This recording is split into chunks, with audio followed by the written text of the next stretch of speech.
U G C നെറ്റുമായി ബന്ധപ്പെട്ട ഒരു orientation സെഷനാണ് ഇന്ന് നമ്മളിവിടെ നടത്താൻ പോകുന്നത്. സോഷ്യോളജി നെറ്റുമായി ബന്ധപ്പെട്ട ബേസിക് ആയിട്ടുള്ള കാര്യങ്ങളാണ് ഇന്ന് നമ്മൾ ഡിസ്കസ് ചെയ്യാൻ പോകുന്നത്. യു ജി സി നെറ്റ് എന്ന് പറഞ്ഞാൽ എന്താണ്, അതിൻ്റെ ക്വാളിഫിക്കേഷൻസ് എന്തൊക്കെയാണ്, എങ്ങനെയാണ് അതിൻ്റെ എക്സാം വരിക, ഏതെല്ലാം സബ്ജക്റ്റുകളാണ് ഉള്ളത്, ഏതെല്ലാം പുസ്തകങ്ങളാണ്, മെറ്റീരിയലാണ് നമ്മൾ ഫോക്കസ് ചെയ്യുന്നത്, ഇങ്ങനെയുള്ള കാര്യങ്ങളൊക്കെയാണ് നമ്മൾ ബേസിക്കായിട്ട് ഡിസ്കസ് ചെയ്യാൻ പോകുന്നത്. അപ്പോൾ യു ജി സി നെറ്റ് എന്ന് പറഞ്ഞാൽ യു ജി സി നെറ്റ് എന്ന് പറഞ്ഞാൽ എന്താണ്? നെറ്റ് എന്ന് പറഞ്ഞാൽ നാഷണൽ എലിജിബിലിറ്റി ടെസ്റ്റ് എന്നാണ് പറയുക. നെറ്റ് എന്ന് പറഞ്ഞാൽ നാഷണൽ എലിജിബിലിറ്റി ടെസ്റ്റ്. ഈ ടെസ്റ്റ് പാസ്സായാൽ മാത്രമേ ഒരാൾക്ക് അസിസ്റ്റൻ്റ് പ്രൊഫസറായിട്ട് വർക്ക് ചെയ്യാൻ പറ്റുള്ളൂ. യൂണിവേഴ്സിറ്റികളിലും കോളേജുകളിലും അസിസ്റ്റൻ്റ് പ്രൊഫസറായിട്ട് ഒരു വ്യക്തിക്ക് വർക്ക് ചെയ്യണമെങ്കിൽ ആ വ്യക്തി നെറ്റ് ക്വാളിഫൈഡ് ആയിരിക്കണം. ഓക്കെ, നെറ്റ് എന്ന എക്സാം കണ്ടക്ട് ചെയ്യുന്നത് യു ജി സി ആണ്. യു ജി സി എന്ന് പറഞ്ഞാൽ യൂണിവേഴ്സിറ്റി ഗ്രാൻഡ് കമ്മീഷനാണ് യു ജി സി എന്ന് പറഞ്ഞാൽ. യു ജി സി ഇന്ത്യയിലെ യൂണിവേഴ്സിറ്റികളെയും കോളേജുകളെയും നിയന്ത്രിക്കുന്ന ഒരു ബോഡിയായിട്ട് മനസ്സിലാക്കിയാൽ മതി. നമുക്കതിനെക്കുറിച്ച് വിശദമായിട്ട് പിന്നീട് പറയാം. യു ജി സി ആണ് നെറ്റ് എക്സാം കണ്ടക്ട് ചെയ്യുന്നത്. ഇത് നടത്തുന്നതിന് വേണ്ടിയിട്ട് യു ജി സി ഒരു ഏജൻസിയെ ഏൽപ്പിച്ചിട്ടുണ്ട്. ആ ഏജൻസിയുടെ പേരാണ് NTA, നാഷണൽ ടെസ്റ്റിംഗ് ഏജൻസി. ഈ നാഷണൽ ടെസ്റ്റിംഗ് ഏജൻസിയാണ് U G C net exam നടത്തുന്നത്. അതുപോലെ നീറ്റ് എക്സാമുകളൊക്കെ കണ്ടക്ട് ചെയ്യുന്നത് ആരാണ്? നാഷണൽ ടെസ്റ്റിംഗ് ഏജൻസിയാണ്. ഓക്കെ, അപ്പോൾ ഇവർ ത്രൂ ആണ് ഓൺലൈൻ എക്സാമാണ് ഉണ്ടായിരിക്കുക. ഓൺലൈൻ എന്ന് പറഞ്ഞാൽ ഒരു കമ്പ്യൂട്ടർ ലാബ് ഉണ്ടായിരിക്കും. ആ കമ്പ്യൂട്ടർ ലാബിൽ നമ്മൾ പോയിട്ട് നമ്മൾ കമ്പ്യൂട്ടറിലാണ് എന്ത് ചെയ്യുക, ചോദ്യോത്തരങ്ങൾ കറക്റ്റ് ചെയ്യാം. ഒരു MCQ മോഡലായിരിക്കും, ചോദ്യങ്ങൾ അതിലുണ്ടാവും, ഉത്തരങ്ങൾ നമ്മൾ കറക്റ്റായിട്ട് സെലക്ട് ചെയ്യാൻ വേണ്ട. ഓക്കെ, അപ്പോൾ അതാണ് എക്സാമുമായി ബന്ധപ്പെട്ട ബേസിക് ആയിട്ടുള്ള കാര്യം. പിന്നെ വർഷത്തിൽ 2 പ്രാവശ്യമാണ് നെറ്റ് എക്സാമിന് വിളിക്കുക. ഒന്ന് ഡിസംബറിലും, രണ്ട് തവണയാണ് എക്സാം ഉണ്ടാവുക. ഒന്ന് ഡിസംബറിലും രണ്ടാമത്തെ ജൂണിലും. ഡിസംബറിലെ എക്സാം വിളിക്കൽ ഏകദേശം സെപ്റ്റംബർ, ഒക്ടോബർ മാസങ്ങളിലാണ് എന്ത് ചെയ്യുക, ഡിസംബറിലെ എക്സാമിന് വേണ്ടിയിട്ട് അപേക്ഷ വിളിക്കുക. ജൂൺ എക്സാമിന് ഏകദേശം മാർച്ച്, ഏപ്രിൽ മാസങ്ങളിലാണ് എക്സാമിന് വിളിക്കുക. എക്സാമിൻ്റെ ഫീസ് വരുന്നത് ജനറൽ കാറ്റഗറിക്ക് 1150 രൂപയാണ്. OBC non creamy layer category ആണെങ്കിൽ 600 രൂപയാണ് എക്സാം ഫീസ് വരിക. പിന്നെ SC ST OBC അതുപോലെ തേർഡ് ജെൻഡർ ഇവരൊക്കെ ആണെങ്കിൽ 350 രൂപയാണ് ഫീസ് വരുന്നത്. ഓക്കെ, ഈ എക്സാം വർഷത്തിൽ നമ്മൾ നേരത്തെ പറഞ്ഞു 2 പ്രാവശ്യമാണ് കണ്ടക്ട് ചെയ്യുക. ഇനി ബാക്കിയുള്ള കാര്യങ്ങൾ നമുക്ക് നോക്കാം. ഈ നെറ്റ് എക്സാമിൻ്റെ ഒരു പ്രധാനപ്പെട്ട പ്രത്യേകത, ഇതിന് 3 കട്ട് ഓഫ് മാർക്കുകൾ ഉണ്ടായിരിക്കും. ഇപ്പോൾ നമ്മൾ PSC എക്സാമൊക്കെ സ്ഥിരമായിട്ട് നിങ്ങൾ എഴുതുന്നതാണല്ലോ. PSC എക്സാമിന് പാസ്സാവൽ എങ്ങനെയാണ്? അവർ ഒരു കട്ട് ഓഫ് തീരുമാനിക്കും. ഉദാഹരണം പറയുകയാണെങ്കിൽ ഒരു 100 മാർക്കിൻ്റെ എക്സാമാണ് PSC എക്സാം. അപ്പോൾ അവരൊരു 50 മാർക്ക് കട്ട് ഓഫ് തീരുമാനിച്ചാൽ ഈ 50ന് മുകളിലുള്ള എല്ലാവരും പാസ്സാവുമല്ലോ അല്ലേ? അതേപോലെ തന്നെ യു ജി സി നെറ്റിനും ഒരു കട്ട് ഓഫ് ഉണ്ടായിരിക്കും. പക്ഷേ ഇവിടെ 3 കട്ട് ഓഫുകളാണ് U G C NET provide ചെയ്യാം. ഒന്നാമത്തെ കട്ട് ഓഫ് കാറ്റഗറി 1ന് വേണ്ടിയിട്ടുള്ള കട്ട് ഓഫാണ്. രണ്ടാമത്തെ കട്ട് ഓഫ് കാറ്റഗറി 2ന് വേണ്ടിയിട്ടുള്ള കട്ട് ഓഫാണ്. ഇതെന്താണെന്ന് പറഞ്ഞുതരാം. മൂന്നാമത്തെ കട്ട് ഓഫ് കാറ്റഗറി 3ന് വേണ്ടിയിട്ടുള്ള കട്ട് ഓഫാണ്. അതിനു മുമ്പ് മാർക്കിനെ കുറിച്ച് നമുക്ക് ജസ്റ്റ് പറയാം. 300 മാർക്കിനാവും എക്സാം ഉണ്ടായിരിക്കുക. ബാക്കിയുള്ള കാര്യങ്ങൾ പറഞ്ഞുതരാം. അപ്പോൾ ഈ 300 മാർക്കിൽ ഏകദേശം ഒരു 70% അല്ലെങ്കിൽ 60% ഇങ്ങനൊരു വാല്യൂ പറയും. അതാണ് എന്ത് കട്ട് ഓഫ് എന്ന് പറഞ്ഞുകൊണ്ട് ഉദ്ദേശിക്കുന്നത്. ഇവിടെ കാറ്റഗറി 1 എന്ന് പറഞ്ഞാൽ JRFൻ്റെ കട്ട് ഓഫാണ്. ഒരു വ്യക്തിക്ക് JRF കിട്ടിക്കഴിഞ്ഞാൽ ഏകദേശം 1% ആളുകൾ, ഇപ്പോൾ 100 ആളുകളാണ് എക്സാമിന് എഴുതുന്നതെങ്കിൽ അതിൽ 1% ആൾക്ക്, അതായത് ഒരാൾക്കായിരിക്കും JRFനുള്ള അവസരം കിട്ടുക. 100 ആൾക്കാരെല്ലാം എഴുതുക, 20,000, 30,000, 50,000 പേരൊക്കെ എഴുതും. ഏകദേശം ഉദാഹരണം പറഞ്ഞതാണ്. 1% ആളുകൾ, ഉദാഹരണം എന്ന് പറഞ്ഞാൽ 100ന് ഉദാഹരണം പറഞ്ഞതാണ്. 1% ആളുകൾക്കാണ് JRF കിട്ടുക. ഈ JRF കിട്ടിക്കഴിഞ്ഞാൽ നിങ്ങൾക്ക് എന്ത് ചെയ്യാൻ പറ്റും? യൂണിവേഴ്സിറ്റികളിലോ കോളേജുകളിലോ PhD ചെയ്യാൻ പറ്റും. PhD ചെയ്യുക മാത്രമല്ല ഗവൺമെൻറ്റിൻ്റെ ഭാഗത്തു നിന്ന് ഒരു ഫെലോഷിപ്പ് നിങ്ങൾക്ക് പ്രൊവൈഡ് ചെയ്യും. ഫെലോഷിപ്പ് ഒരു സ്റ്റേറ്റ്മെൻറ്റ് ഉണ്ടാവും, അത് ഏകദേശം 42,000 രൂപ പെർ മന്ത്, ഏകദേശം 5 വർഷത്തോളം നിങ്ങൾക്ക് എന്ത് ചെയ്യും, ഈ 42,000 രൂപ നിങ്ങൾക്ക് എന്ത് ചെയ്യും, ഗവൺമെൻറ് സ്റ്റേറ്റ്മെൻറ്റായിട്ട് പ്രൊവൈഡ് ചെയ്യും. ഏകദേശമാണ് ഇത്, വ്യത്യാസം ഉണ്ടായിരിക്കും. JRF SRF എന്നൊക്കെ പറഞ്ഞിട്ട് ഓരോ കാറ്റഗറി വരുന്നുണ്ട്. അതിൽ ആദ്യത്തെ നമ്മൾ PhD ചെയ്യുന്ന സമയത്ത് ഫസ്റ്റ് 2 വർഷം JRFും പിന്നെ 3 വർഷം SRF എന്നൊക്കെ പറയാറുണ്ട്. അങ്ങനെ ഓരോ കാറ്റഗറി അനുസരിച്ച് എന്തുണ്ടാവും, നമുക്ക് കിട്ടുന്ന സ്റ്റേറ്റ്മെൻറ്റിൻ്റെ, ഗവൺമെൻറ്റിന് കിട്ടുന്ന സ്റ്റേറ്റ്മെൻറ്റ് വ്യത്യാസം ഉണ്ടായിരിക്കും. അപ്പോൾ JRF കിട്ടിയില്ല എന്ന് കരുതാം. അപ്പോൾ നമ്മൾ രണ്ടാമത്തെ കട്ട് ഓഫ് എന്ന് പറയും, ഇതൊരു കട്ട് ഓഫാണ്. ഇപ്പോൾ നമ്മൾ ഉദാഹരണം 300 മാർക്ക് എടുത്തു എന്ന് കരുതാം.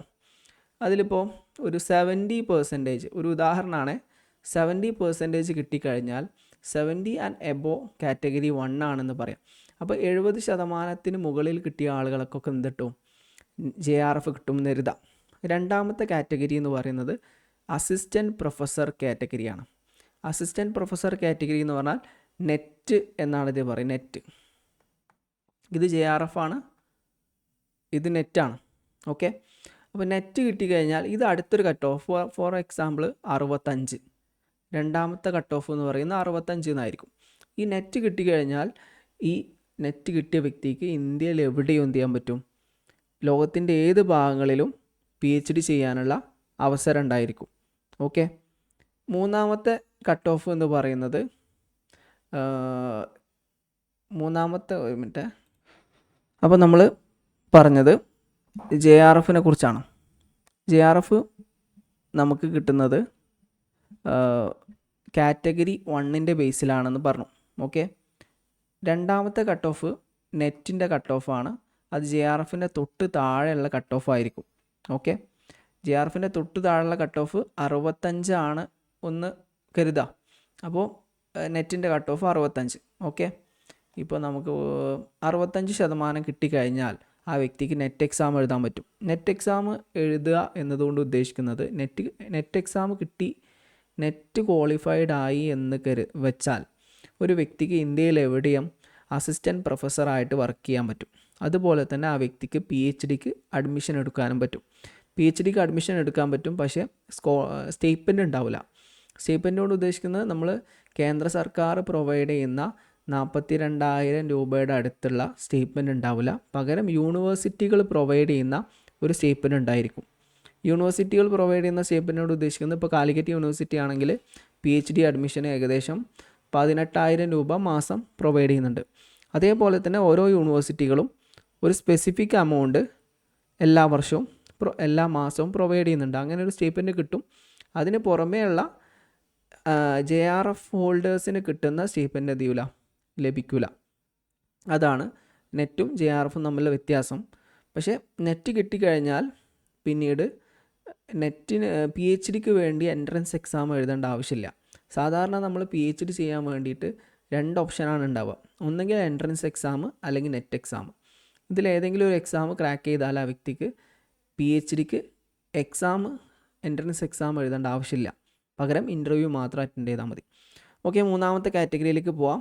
മൂന്നാമത്തെ കാറ്റഗറി എന്ന് പറഞ്ഞാൽ മൂന്നാമത്തെ കട്ട് ഓഫാണ്. ഇപ്പോൾ നമ്മൾ 70, 65, ഒരു 60 കൂട്ടാം.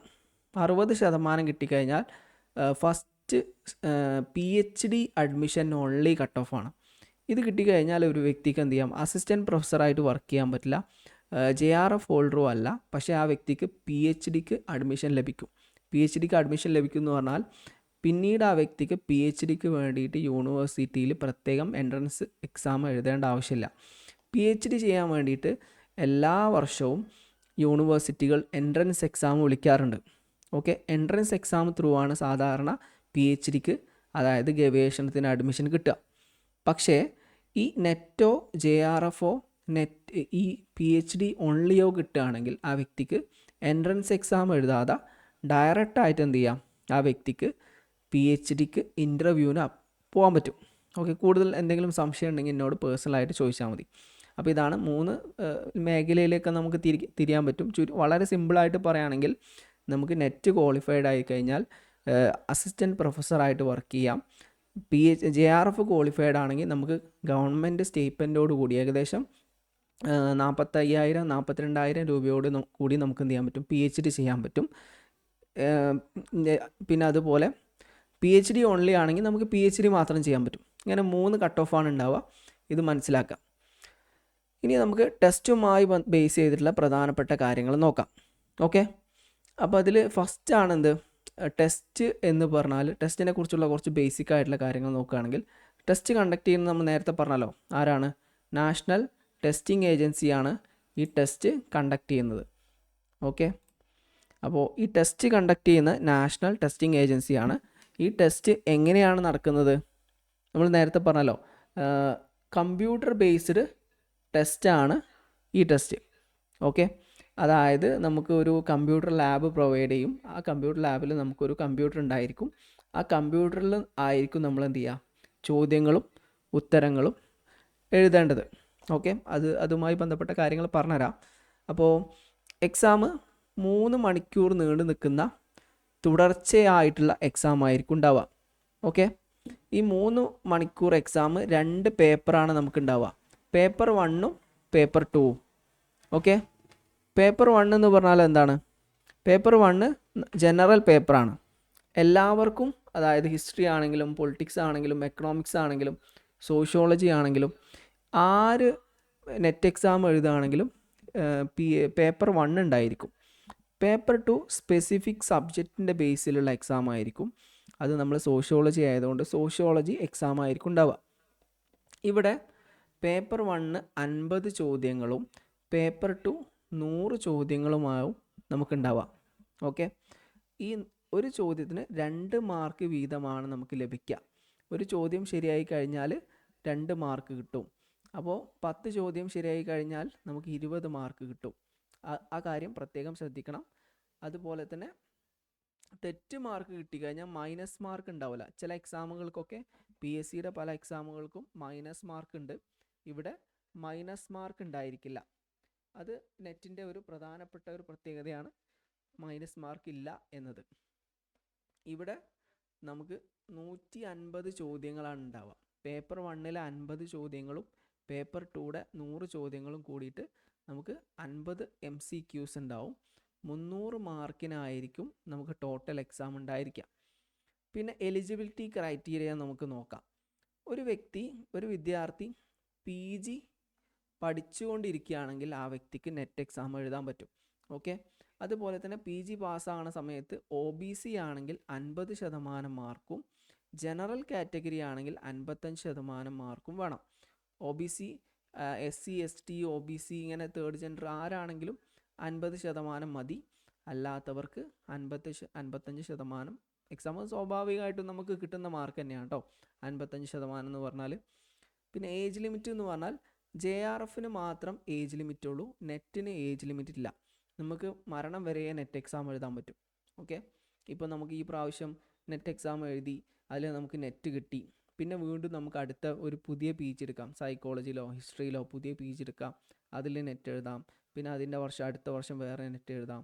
അങ്ങനെ നമുക്ക് പല പ്രാവശ്യം നെറ്റ് എഴുതാൻ പറ്റും.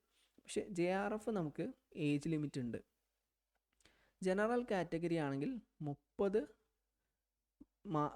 വയസ്സാണ് ഒരു വ്യക്തിയുടെ ഏജ് ലിമിറ്റ് എന്ന് പറയുന്നത്. അത് OBC ആണെങ്കിൽ 35 വയസ്സ്. OBC, SC, ST, PWD അതുപോലെ എല്ലാ ഫീമെയിൽ കാൻഡിഡേറ്റ്സിനും, സ്ത്രീകൾക്കെല്ലാവർക്കും പെൺകുട്ടികൾക്കെല്ലാവർക്കും 35%, 35 വയസ്സാണ് ഇത് വരുന്നത്, JRFൻ്റെ കട്ട് ഓഫ് ഏജ് വരുന്നത്. പിന്നെ പുതിയ റൂൾ വന്നത് ഇപ്പോൾ ഡിഗ്രി 4 വർഷം ആക്കിയിട്ടുണ്ട് അല്ലേ. അങ്ങനെ 4 വർഷത്തെ PG ഒരു വ്യക്തി എടുക്കുകയാണെങ്കിൽ ആ വ്യക്തിക്ക് എഴുതാൻ പറ്റും, നെറ്റ് എക്സാം എഴുതാൻ കഴിയുന്നതാണ്. പക്ഷേ ആ വ്യക്തിക്ക് 75% മാർക്കോ അല്ലെങ്കിൽ OBC, SC, ST പറഞ്ഞ വിഭാഗമാണെങ്കിൽ 70% മാർക്കോ ഉണ്ടായിരിക്കും. പക്ഷേ ആ വ്യക്തിക്ക് PhD ചെയ്യാൻ മാത്രമേ പറ്റുള്ളൂ. അസിസ്റ്റൻറ്റ് പ്രൊഫസറായിട്ട് വർക്ക് ചെയ്യാൻ കഴിയില്ല. അസിസ്റ്റൻറ്റ് പ്രൊഫസറായിട്ട് വർക്ക് ചെയ്യണമെങ്കിൽ 4 വർഷത്തെ ഡിഗ്രി പ്ലസ് 1 വർഷത്തെ PG ആ വ്യക്തി കംപ്ലീറ്റ് ചെയ്തിരിക്കണം.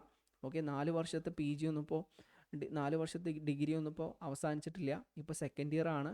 കഴിഞ്ഞ വർഷമാണ് 4 ഇയർ ഡിഗ്രി കേരളത്തിൽ ഇൻട്രൊഡ്യൂസ് ചെയ്തത് കാലിക്കറ്റ് യൂണിവേഴ്സിറ്റിയിലാണെങ്കിലൊക്കെ 4 ഇയർ ഡിഗ്രി ഇൻട്രൊഡ്യൂസ് ചെയ്തത് കഴിഞ്ഞ വർഷമാണ്. ഈ വർഷം അവർ സെക്കൻഡ് ഇയർ എത്തിയിട്ടുള്ളൂ. അപ്പോൾ ഇനി 2 വർഷം കൂടെ ഉണ്ട്, 4 വർഷം കംപ്ലീറ്റ് ചെയ്യാൻ. ആ സമയത്ത് മാത്രമേ ഇത് അപ്ലൈ ചെയ്യാൻ പറ്റുള്ളൂ. ഇനി നമുക്ക് നെറ്റുമായി ബന്ധപ്പെട്ട ചില പ്രധാനപ്പെട്ട കാര്യങ്ങൾ നോക്കാം. ഓക്കെ, ഒരു വ്യക്തിക്ക് നിങ്ങൾക്ക് നെറ്റ് മാത്രമാണോ ക്ലിയർ ചെയ്യേണ്ടത് അതോ JRF ക്ലിയർ ചെയ്യണോ? JRF ക്ലിയർ ചെയ്യണമെങ്കിൽ നമ്മൾ ഫോക്കസ് ചെയ്യേണ്ട ഭാഗങ്ങൾ ഏതൊക്കെയാണ്? ഈ കാര്യങ്ങളാണ് നമുക്ക് ഡിസ്കസ് ചെയ്യാൻ പോകുന്നത്. ഇപ്പോൾ ഇവിടെ നമ്മൾ പറഞ്ഞല്ലോ, പേപ്പർ 1 ഉണ്ട്, പേപ്പർ 2 ഉണ്ട്. പേപ്പർ 2 എന്ന് പറഞ്ഞാൽ നമ്മളെ സബ്ജക്റ്റാണ് അല്ലേ. നമ്മളെ സബ്ജക്റ്റ് എന്ന് പറഞ്ഞാൽ ഏതാണ്? സോഷ്യോളജിയാണ്. ഈ സോഷ്യോളജിയുടെ പ്രത്യേകത എന്താണെന്ന് വെച്ചാൽ നമുക്ക് അറിയുന്ന വിഷയം തന്നെയാണ്. നമുക്ക് വളരെ എളുപ്പത്തിൽ പഠിച്ചെടുക്കാൻ പറ്റുന്ന ഒരു വിഷയമാണ് സോഷ്യോളജി എന്ന് പറഞ്ഞാൽ. അതിൻ്റെ സിലബസ് നമുക്കറിയാം.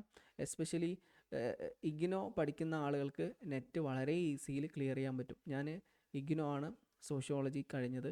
ഞാൻ ഇഗ്നോൻ്റെ മെറ്റീരിയൽ മാത്രമേ പഠിച്ചിട്ടുള്ളായിരുന്നു. പിന്നെ വേറെ കുറച്ച് മെറ്റീരിയൽ ഉണ്ടായിരുന്നു, പക്ഷേ ഇഗ്നോൻ്റെ മെറ്റീരിയൽ മാത്രമാണ് ഞാൻ കൂടുതൽ ഫോക്കസ് ചെയ്തത്. എനിക്ക് വളരെ എളുപ്പത്തിൽ നെറ്റ് ക്ലിയർ ചെയ്യാൻ കഴിഞ്ഞിട്ടുണ്ട്. അപ്പോൾ ഇഗ്നോൻ്റെ മെറ്റീരിയൽ മാത്രം നിങ്ങൾ ഫോക്കസ് ചെയ്ത് കഴിഞ്ഞാൽ പേപ്പർ 2 നിങ്ങൾക്ക് വളരെ നല്ല മാർക്കോടുകൂടി സ്കോർ ചെയ്യാൻ പറ്റും. പേപ്പർ 1 സ്കോർ ചെയ്യണമെങ്കിൽ നന്നായി ഹാർഡ് വർക്ക് ചെയ്യണം. കാരണം നിങ്ങൾക്ക് പരിചയമില്ലാത്ത ഒരുപാട് മേഖലകൾ പേപ്പർ 1 അതുകൊണ്ട് തന്നെ പേപ്പർ 1 ഫോക്കസ് ചെയ്യാൻ വേണ്ടിയിട്ട് ഞാൻ 1-2 പുസ്തകങ്ങൾ നിങ്ങൾക്ക് കുറച്ച് കഴിഞ്ഞിട്ട് സജസ്റ്റ് ചെയ്യാം. ഓക്കെ, ഇവിടെ നമ്മൾ ഫോക്കസ് ഏകദേശം നമുക്ക് പേപ്പർ 2-ൽ 100 നമുക്ക് മൊത്തം മാർക്ക് എത്രയാണ്? 300 മാർക്കല്ലേ. അത് 300 മാർക്കിൽ 200 മാർക്കാണ് നമുക്ക് എന്തിൽ കിട്ടുക? പേപ്പർ 1-ൽ കിട്ടുക. പേപ്പർ 2-ൽ കിട്ടുക. 100 മാർക്ക് പേപ്പർ 1-ലും കിട്ടും. അതായത് 50 ചോദ്യങ്ങൾ പേപ്പർ 1-ലും 100 ചോദ്യങ്ങൾ പേപ്പർ 2-ലുമാണുള്ളത്. ഈ 100 ചോദ്യങ്ങളിൽ ഏകദേശം ഒരു 70-75 ചോദ്യങ്ങൾക്ക് മാത്രമേ നമുക്ക് ആൻസർ ചെയ്യാൻ കഴിയുള്ളൂ. അതിനപ്പുറത്തേക്കുള്ള ചോദ്യങ്ങൾ വളരെ ബുദ്ധിമുട്ടുള്ള ചോദ്യങ്ങളായിരിക്കും. നിങ്ങൾ അതിൽ ഫോക്കസ് ചെയ്ത് കഴിഞ്ഞാൽ ചിലപ്പോൾ നിങ്ങളെ സമയം നഷ്ടപ്പെടാൻ സാധ്യതയുണ്ട്. അത്രയും ഡിഫിക്കൽട്ടായിട്ടുള്ള ക്വസ്റ്റ്യൻസ് ആണ് വരിക. എത്ര നന്നായി പഠിച്ച ആളുകൾക്കും ഒരു 80 ക്വസ്റ്റ്യന് മുകളിൽ അപ്പിയർ ചെയ്യുക എന്ന് പറഞ്ഞാൽ കുറച്ച് ബുദ്ധിമുട്ട് തന്നെയാണ്. പിന്നെ പല സമയങ്ങളിലും പല വർഷങ്ങളിലും UGC എന്ത് ചെയ്യുന്നുണ്ട്? ഔട്ട് ഓഫ് സിലബസ് ചോദ്യങ്ങൾ ചോദിച്ചിട്ടുണ്ടായിരുന്നു. അപ്പോൾ അതും നിങ്ങൾ ശ്രദ്ധിക്കണം. അപ്പോൾ നിങ്ങൾ ഫോക്കസ് ചെയ്യുക, നിങ്ങൾ ഇഗ്നോൻ്റെ മെറ്റീരിയൽ മാത്രം ഫോക്കസ് ചെയ്താൽ മതി പേപ്പർ 2-ൽ. അതിൽ നമുക്കൊരു 70-75 ചോദ്യങ്ങൾക്ക് മാത്രമേ കൃത്യമായിട്ട് ഉത്തരം ചെയ്യാൻ കഴിയുള്ളൂ. അത് എത്ര ഹാർഡ് വർക്ക് ചെയ്താലും അതിൻ്റെ മുകളിൽ ചെയ്യാമെന്ന് പറഞ്ഞാൽ വലിയ ബുദ്ധിമുട്ടാണ്. അപ്പോൾ പിന്നെ നമ്മൾ നെറ്റ് നേടുക എന്നത് അല്ലെങ്കിൽ JRF ഫോക്കസ് ചെയ്യുക എന്നുള്ളത് പേപ്പർ 2 ഫോക്കസ് ചെയ്തുകൊണ്ടായിരിക്കണം. ഓക്കെ, പേപ്പർ 2-ൻ്റെ പ്രത്യേകത എന്താണെന്ന് പറഞ്ഞാൽ ഔട്ട് ഓഫ് സിലബസ് ഉണ്ടായിരിക്കില്ല. സിലബസിൽ എന്താണോ പറഞ്ഞത് ആ കാര്യങ്ങൾ മാത്രമേ എന്ത് ചെയ്യുള്ളൂ? പേപ്പർ 1-ൽ ചോദിക്കുകയുള്ളൂ. പേപ്പർ 1-ൽ നമ്മൾ പറഞ്ഞു 50 മാർക്കാണ് പേപ്പർ 1-ൽ നമുക്കുള്ളത്. അത് നമ്മൾ നെറ്റ് ക്വാളിഫൈ ചെയ്യണമെങ്കിൽ, നെറ്റാണ് നമ്മൾ ക്വാളിഫൈ ചെയ്യാൻ ഉദ്ദേശിക്കുന്നത് എങ്കിൽ നമുക്ക് ഏകദേശം 28 ചോദ്യങ്ങൾ, 50-ൽ ഏകദേശം ഒരു 28 ചോദ്യങ്ങളെങ്കിലും നമ്മൾ ക്ലിയർ ചെയ്ത് കഴിഞ്ഞാൽ, ഒരു 30 ഫോക്കസ് ചെയ്യാം, 30 ചോദ്യമെങ്കിലും നമ്മൾ ക്ലിയർ ചെയ്ത് കഴിഞ്ഞാൽ, അതായത് പേപ്പർ 1-ൽ ഒരു 75 ചോദ്യങ്ങളും പേപ്പർ 2-ൽ ഒരു 75 ചോദ്യങ്ങളും പേപ്പർ 1-ൽ ഒരു 30 ചോദ്യങ്ങളും ക്ലിയർ ചെയ്ത് കഴിഞ്ഞാൽ നമുക്ക് വളരെ ഈസി ആയിട്ട് നെറ്റ് ക്ലിയർ ചെയ്യാൻ പറ്റും. ഓക്കെ, ഇനി നമ്മൾ JRF ആണ് ഫോക്കസ് ചെയ്യുന്നതെങ്കിൽ പേപ്പർ 2-ൽ നമുക്കൊരു 75 ചെയ്യാൻ കഴിയുള്ളൂ. അതിന് മുകളിലേക്ക് ചെയ്യാമെന്ന് പറഞ്ഞാൽ നന്നായി ഹാർഡ് വർക്ക് ചെയ്യേണ്ടി വരും. ഈ 30 ഉള്ളൊരു 38-40 ചോദ്യങ്ങൾ, 38 മതി, 38 ഒരു 40 ചോദ്യങ്ങൾ പേപ്പർ 1-ലും 75 ചോദ്യങ്ങൾ പേപ്പർ 2-ലും ക്ലിയർ ചെയ്ത് കഴിഞ്ഞാൽ വളരെ ഈസി ആയിട്ട് നമുക്ക് JRF ക്ലിയർ ചെയ്യാൻ പറ്റും. ഓക്കെ, അപ്പോൾ നിങ്ങളെ നെറ്റിൻ്റെയും JRFൻ്റെയും ഇടയിലുള്ള അന്തരം എന്ന് പറയുന്നത്, നെറ്റിൽ നിന്ന് ഒരു വ്യക്തിക്ക് JRFിലേക്ക് കയറാനും ഒരു വ്യക്തിക്ക് നെറ്റ് കിട്ടാനും ഏറ്റവും പ്രധാനമായും ബാധിക്കുന്നത് അതിൻ്റെ പേപ്പർ 1 ആണ്. ഒരാളെ പേപ്പർ 1 ആണ്. ഈ പേപ്പർ 1-നെ കുറിച്ച് നല്ല ധാരണ ഉള്ള ആളുകളാണ് ഈ നെറ്റ് വളരെ ഈസി ആയിട്ട് ക്ലിയർ ചെയ്യുന്നത്. നമ്മളെ സോഷ്യോളജി പേപ്പർ മാത്രമല്ല, പേപ്പർ 1 കൂടെ പ്രോപ്പറായിട്ട് ഫോക്കസ് ചെയ്താൽ മാത്രമേ എന്ത് ചെയ്യുള്ളൂ? നിങ്ങൾക്ക് നെറ്റ് ക്ലിയർ ചെയ്യാൻ കഴിയുള്ളൂ. ഇനി പേപ്പർ 1-നെ കുറിച്ച് നമുക്കൊരു ധാരണ ഉണ്ടാക്കാം.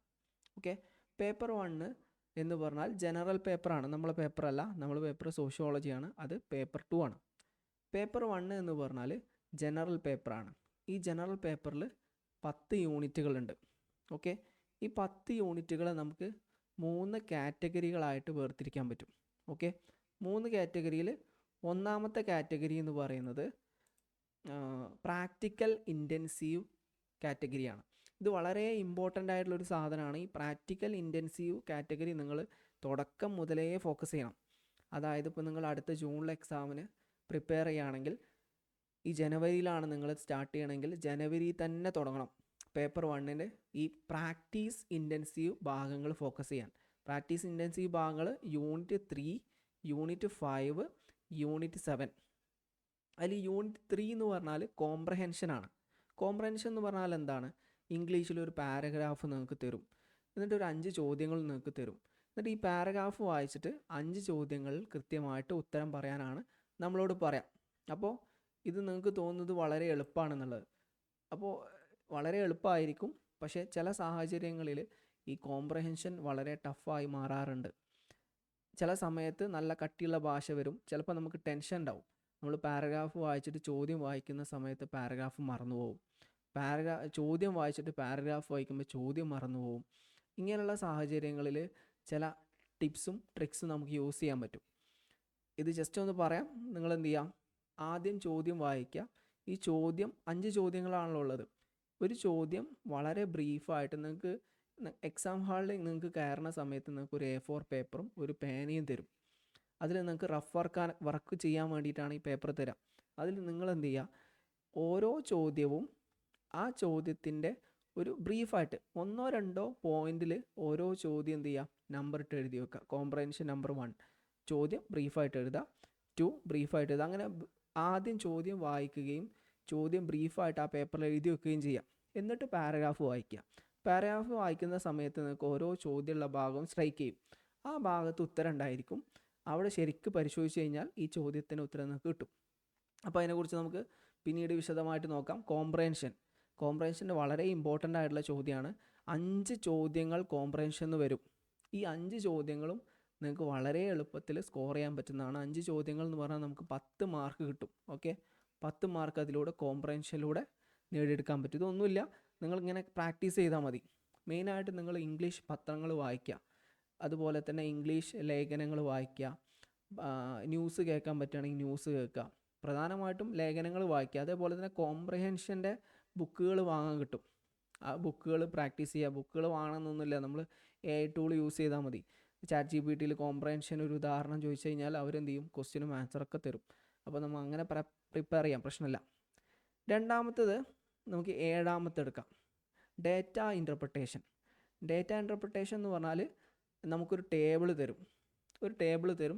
ആ ടേബിളിൻ്റെ ബേസിൽ നമുക്ക് ഒരു 5 ചോദ്യങ്ങൾ തരും. ഓക്കെ, ചിലപ്പോൾ ടേബിളായിരിക്കും, ചിലപ്പോൾ പൈ ഡയഗ്രം ആയിരിക്കും, അല്ലെങ്കിൽ ചിലപ്പോൾ ഗ്രാഫായിരിക്കും. അങ്ങനെ എന്തെങ്കിലും തന്നുകൊണ്ട് നമുക്ക് എന്ത് ചെയ്യും? 5 ചോദ്യങ്ങൾ തരും. ഈ 5 ചോദ്യങ്ങൾക്ക് കൃത്യമായി ഉത്തരം നൽകി കഴിഞ്ഞാൽ നമുക്ക് 10 മാർക്ക് വളരെ ഈസി ആയിട്ട് കിട്ടും. ഇതിൻ്റെ ഒരു പ്രത്യേകത എന്താണെന്ന് വെച്ചാൽ ഇത് ഗ്യാരണ്ടീഡാണ്. ഇത് എങ്ങനെ വളരെ സിമ്പിളാണ്. ഓപ്ഷൻ നോക്കിക്കഴിഞ്ഞാൽ തന്നെ നമുക്ക് എന്ത് ചെയ്യും? ആൻസർ കിട്ടും. ശരിക്കൊന്നും പഠിക്കുന്ന ഒരാളാണെങ്കിൽ ഏകദേശം കണക്ക് ചെയ്ത് നോക്കിയാൽ തന്നെ ഇത് പൂർണ്ണമായിട്ടും ചെയ്യാതെ തന്നെ ഉത്തരത്തിലേക്ക് എത്താൻ പറ്റിയ മാർഗ്ഗങ്ങളുണ്ട്. അപ്പോൾ നമ്മൾ പ്രോപ്പറായിട്ട് പഠിച്ചു കഴിഞ്ഞാൽ നിങ്ങൾക്ക് എന്ത് ചെയ്യാൻ പറ്റും? ഈ ഡാറ്റ ഇൻ്റർപ്രിട്ടേഷൻ വളരെ എളുപ്പത്തിൽ ക്ലിയർ ചെയ്യാൻ പറ്റും. ഡാറ്റ ഇൻ്റർപ്രിട്ടേഷനും നിങ്ങൾ സ്റ്റാർട്ടിങ്ങിൽ തന്നെ തുടങ്ങണം. ഇപ്പോൾ ജനുവരിയിൽ നിങ്ങൾ പ്രിപ്പയർ ചെയ്യുകയാണ് ജൂണിന് വേണ്ടിയിട്ടെങ്കിൽ ജനുവരി തന്നെ എല്ലാ ദിവസവും അല്ലെങ്കിൽ എല്ലാ വീക്കിലിയും 1-2 കോംപ്രഹെൻഷനെങ്കിലും ചെയ്തു നോക്കണം. 1-2 ഡേറ്റ ഇൻ്റർപ്രിട്ടേഷൻ എങ്കിലും ചെയ്ത് നോക്കണം. ഇത് രണ്ടും നിർബന്ധമാണ്. കോംപ്രഹെൻഷനും ഡേറ്റ ഇൻ്റർപ്രിട്ടേഷനും ഡെയിലി ചെയ്തിരിക്കണം. അങ്ങനെ ചെയ്ത് കഴിഞ്ഞാൽ അടുത്ത ജൂൺ ആകുമ്പോഴേക്ക് നിങ്ങൾക്ക് ഈ 10 + 10 20 മാർക്ക് നിങ്ങൾക്ക് ഗ്യാരണ്ടി ആയിട്ട് കിട്ടും. ഓക്കെ, അപ്പോൾ 10 ചോദ്യങ്ങൾക്ക് ഉത്തരമായി. അപ്പോൾ നമുക്ക് 40 ചോദ്യങ്ങൾക്കാണ് ഉത്തരം എഴുതേണ്ടത് JRF കിട്ടാൻ വേണ്ടിയിട്ട്. അതിൽ 10 ചോദ്യങ്ങളായി. പിന്നെ അടുത്തത് യൂണിറ്റ് 5 ആണ്. യൂണിറ്റ് 5-ൽ മാത്തമാറ്റിക്കൽ ആൻഡ് റീസണിങ് ആറ്റിറ്റ്യൂഡ്. അതായത് ഇപ്പോൾ ഇതിൽ മെയിനായിട്ട് വരിക ട്രെയിനിൻ്റെ കണക്ക്. ഒരു ട്രെയിൻ ഇവിടുന്ന് അങ്ങോട്ട് പോയി, മറ്റൊരു ട്രെയിൻ ഇങ്ങോട്ട് വന്നു. ഇതൊക്കെ നമ്മൾ 10ാം ക്ലാസ്സിൽ പഠിച്ചതായിരിക്കും. ബുദ്ധിമുട്ടാണെങ്കിൽ സ്കിപ്പ് ചെയ്യുകയും ചെയ്യാം. പിന്നെ അതുപോലെ ബ്ലഡ് റിലേഷൻ ഉണ്ടാവും. എയുടെ അങ്കിളിൻ്റെ സഹോദരൻ്റെ വൈഫാണ് A. അപ്പോൾ Aയും Xും തമ്മിലുള്ള ബന്ധം എന്താണ്? ഇത് വളരെ സിമ്പിളായിട്ടുള്ള ചോദ്യങ്ങളാണ്. ഇങ്ങനെയുള്ള ചോദ്യങ്ങൾ നന്നായി പ്രാക്ടീസ് ചെയ്യാം. അപ്പോൾ പ്രാക്ടീസ് ചെയ്യാവുന്ന യൂണിറ്റ് 3, യൂണിറ്റ് 5, യൂണിറ്റ് 7 നിർബന്ധമായിട്ടും തുടക്കത്തിൽ തന്നെ കവർ ചെയ്യണം. തുടക്കത്തിൽ തന്നെ കവർ ചെയ്യുകയും ലാസ്റ്റ് വരെ ഇത് പ്രാക്ടീസ് ചെയ്തുകൊണ്ടേയിരിക്കണം. എങ്കിൽ നമുക്ക് വളരെ എളുപ്പത്തിൽ 15 ചോദ്യങ്ങൾക്ക് ഉത്തരം നൽകാം. 30 മാർക്ക് നമുക്ക് വളരെ ഈസി ആയിട്ട് കിട്ടും. ഓക്കെ. പിന്നെ രണ്ടാമതായിട്ട് നമുക്ക് വരുന്ന മറ്റൊരു കാറ്റഗറിയാണ് നോളജ് ഇൻറ്റൻസീവ് കാറ്റഗറി. ഇവിടെ നമ്മൾ കാണാപ്പാഠം പഠിച്ചിട്ടാണ് മാർക്ക് ഉണ്ടാക്കുക. ഈ നോളജ് ഇൻറ്റൻസീവ് കാറ്റഗറിയിൽ നമ്മൾ കാണാതെ പഠിച്ചിട്ട് മാർക്ക് ഉണ്ടാക്കുകയാണ് ചെയ്യാം. അതിലേതൊക്കെയാണ് വരുന്നത് നിങ്ങൾക്ക് കാണുന്നുണ്ടോ എന്നറിയില്ല, കുറച്ച് ചെറുതായിട്ടാണ് വരുന്നത്.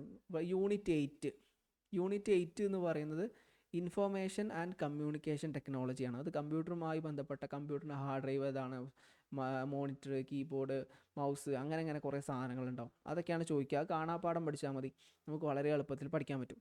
പിന്നെ യൂണിറ്റ് 9 എന്ന് പറഞ്ഞാൽ people, environment and people development and environment. പരിസ്ഥിതി നശീകരണം, ഓസോൺ പാളി, വിള്ളൽ, അത് ഇത് എന്നൊക്കെ പറഞ്ഞിട്ട് കുറേ സാധനങ്ങളുണ്ട്. നിങ്ങൾ പഠിച്ച സാധനം തന്നെയാണ്, നിങ്ങൾ സോഷ്യോളജി പഠിച്ച അതേ സാധനം തന്നെയാണ് ഇവിടെ ഉള്ളത്. അപ്പോൾ അവിടെ പഠിച്ചു കഴിഞ്ഞാൽ അതുപോലെ തന്നെ നിങ്ങൾക്ക് കിട്ടും. പിന്നെ യൂണിറ്റ് 10 ഹയർ എഡ്യൂക്കേഷൻ സിസ്റ്റത്തെക്കുറിച്ചും അതുമായി ബന്ധപ്പെട്ടുള്ള പല സംവിധാനങ്ങളെക്കുറിച്ചൊക്കെയാണ് അതിൽ ചോദിക്കുന്നത്. അതും നിങ്ങൾക്ക് കാണാതെ പഠിച്ചു കഴിഞ്ഞാൽ അതിൻ്റെ മെറ്റീരിയൽ അവൈലബിൾ ആണ്. ഞാൻ ബുക്കിൻ്റെ പേര് ഞാൻ പറഞ്ഞിട്ടുണ്ട്. മെറ്റീരിയൽ അവൈലബിൾ ആണ്, അത് യൂസ് ചെയ്തിട്ട് എന്ത് ചെയ്യാം, നിങ്ങൾക്ക് പഠിക്കാൻ പറ്റും. പിന്നെ മറ്റൊന്നാണ് കൺസെപ്റ്റ് ഇൻറ്റൻസീവ് എന്ന് പറഞ്ഞാൽ ആശയങ്ങൾ മനസ്സിലാക്കിക്കൊണ്ട് നമുക്ക് എന്ത് ചെയ്യാൻ പറ്റും, ഉത്തരം എഴുതാൻ പറ്റുന്ന ചോദ്യങ്ങളെയാണ് എന്ത് പറയാം, കൺസെപ്റ്റ് ഇൻറ്റൻസീവ് ക്വസ്റ്റ്യൻസ് എന്ന് പറയാം. ഇതിൽ 4 കൺസെപ്റ്റ് ഇൻറ്റൻസീവ് ക്വസ്റ്റ്യൻസ് ഉണ്ട്. ഒന്ന് ടീച്ചിങ് ആപ്റ്റിറ്റ്യൂഡ് എന്ന് പറഞ്ഞാൽ ടീച്ചിങ്ങുമായി ബന്ധപ്പെട്ട നമ്മൾ ബി.എഡിനൊക്കെ നിങ്ങൾ പഠിച്ചിട്ടുണ്ടെങ്കിൽ അല്ലെങ്കിൽ വളരെ എളുപ്പത്തിൽ പഠിച്ചെടുക്കാൻ പറ്റുന്ന സാധനം തന്നെയാണ് ടീച്ചിങ് ആപ്റ്റിറ്റ്യൂഡ്.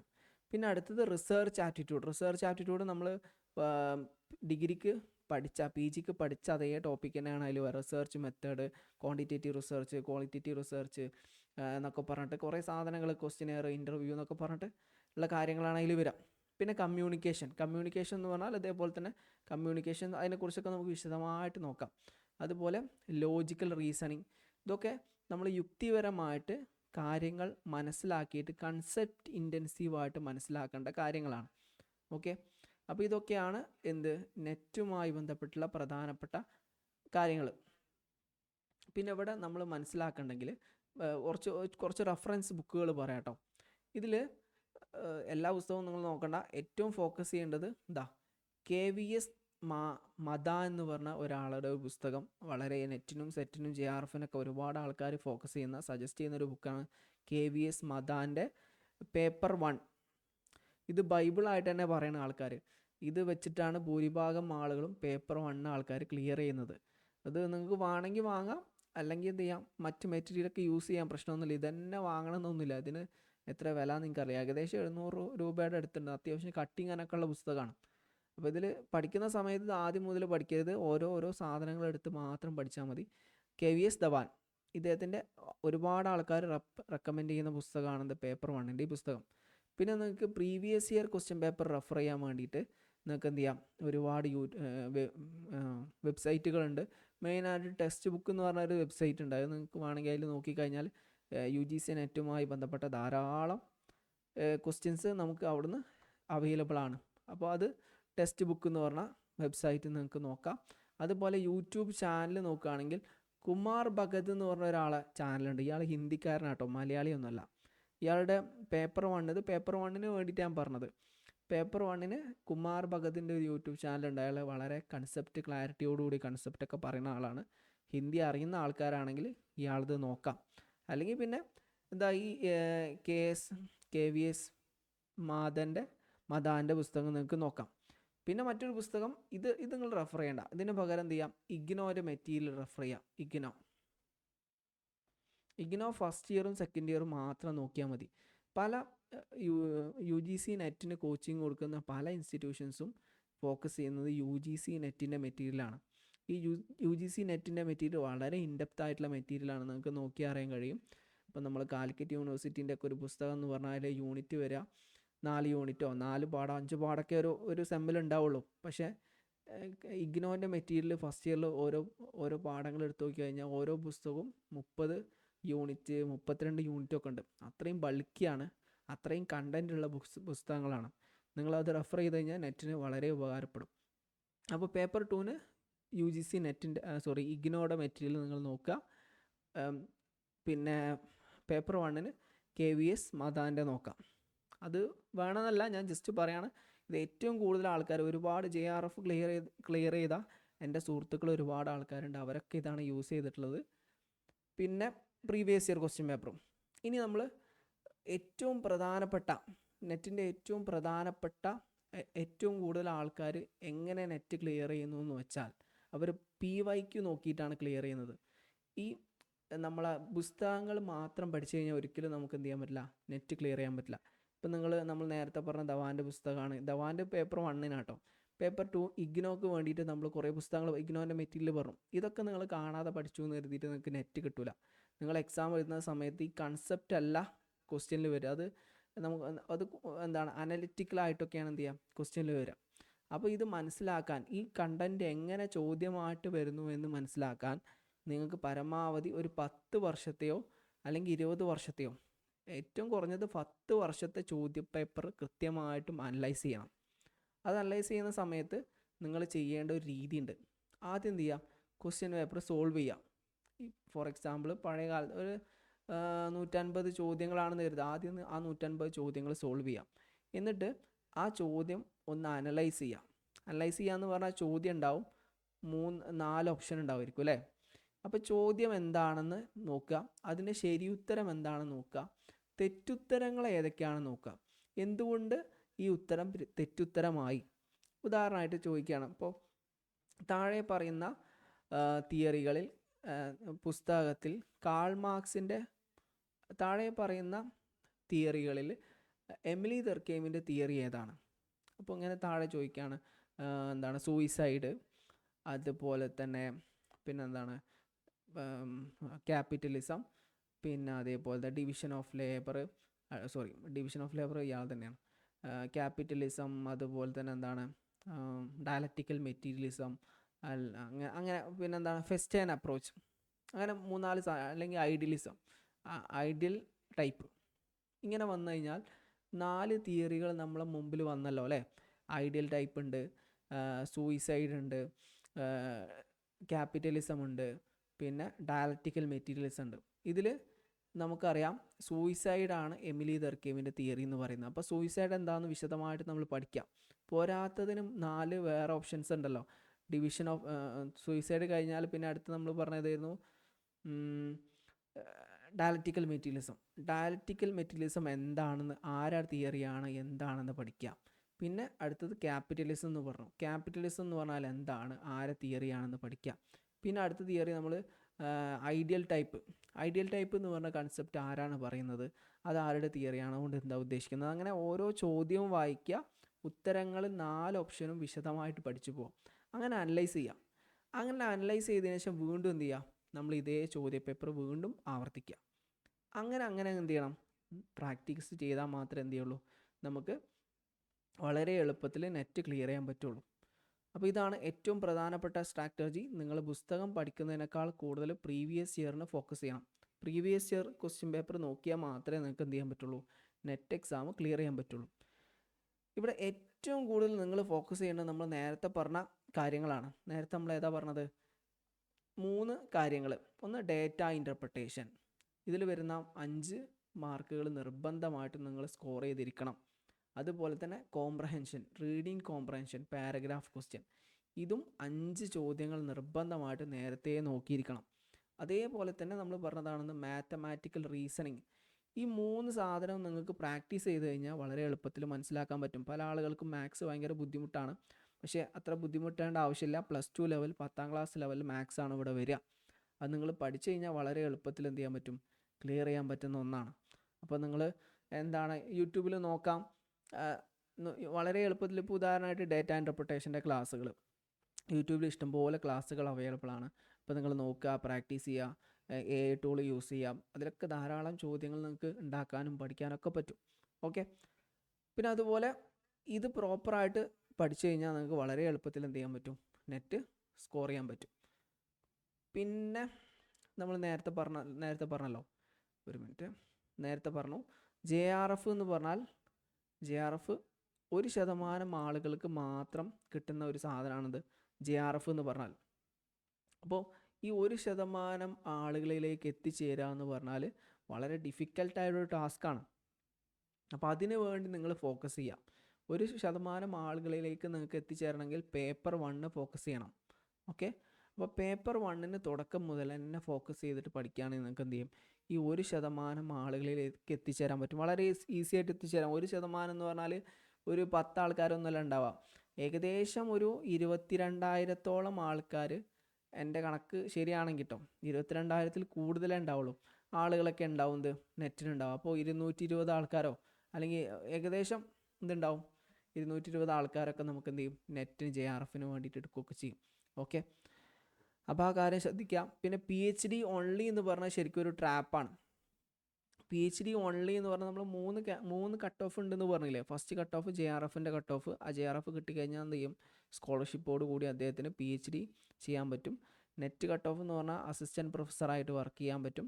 അതിൻ്റെ താഴെ ഒരു കട്ട് ഓഫ് ഉണ്ട്, അത് PhD എഴുതാൻ വേണ്ടിയിട്ടുള്ള കട്ട് ഓഫാണ്. അതുണ്ടെങ്കിൽ നമുക്ക് PhDക്ക് എൻട്രൻസ് എഴുതേണ്ട ആവശ്യമില്ല. അത് ശരിക്കും ഒരു മണ്ടത്തരാണ് ശരിക്കും.